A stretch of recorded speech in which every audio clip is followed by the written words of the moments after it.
پیامبر بعضا و بعضی از قبیله ها چگونه که برای طائف فقط گفتن خداوند اینها را هدایت کن، و بعضی قبیله ها دعای بد نکردن اگرچه از آنها مصیبت و سختی دیدن، اما به بعضی دیگر دعای بد کردن. و برای همین برای ظالم دعای بد کردن، برای یک انسانی که ظلمش همه جا را فرا گرفته است، یا برای مشرک دعای بد کردن یا برای کافر دعای بد کردن اصلا گناه نیست. بعضا فرض می شود که از دستت چیزی نمی آید، برای کافر دعای بد کنی، برای ظالم دعای بد کنی. پیامبر صلی الله علیه و سلم از ابن مسعود روایت است که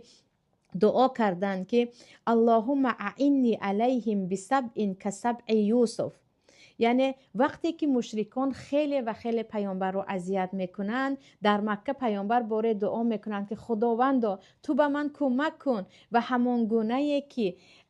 خشکی و قحطی به قوم یوسف آمده بود در زمانی که یوسف در زندان بودند و بعضاً برآمدند، همون خشکی و قحطی زمان یوسف را بالای مشرکان مکه خودت نازل کن. در شرحش آمده است که بعد از همین دعای پیامبر مشرکین را اینقدر قحطی از همه جا فرا میگیرد که حتی حیوانهای خودمرده را میخورند و پیامبر میگویند دیگر دعا کن که این قحطی از بالای سر ما برود. یعنی وقتی اذیت مشرکان زیاد شده بود، پیامبر دعا کرده بودند که اینها را به گرسنگی و تشنگی و قحطی گرفتار کن، همان قحطی که در زمان یوسف آمده بود. و این چنین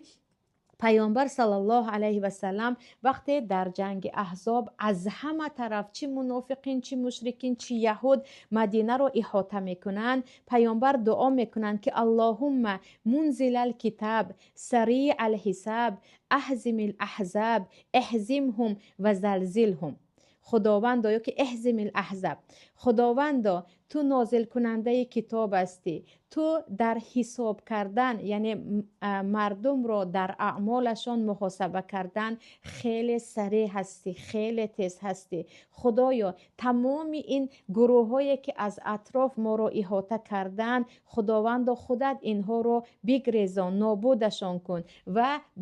به قلب اینها زلزله یعنی ترس و وهم انداز که با این دعای پیامبر به یگان جنگ سردی و خنکی می شود و همه این احزاب یا این گروه هایی که مدینه را آمده احاطه کرده بودند گریخته می روند.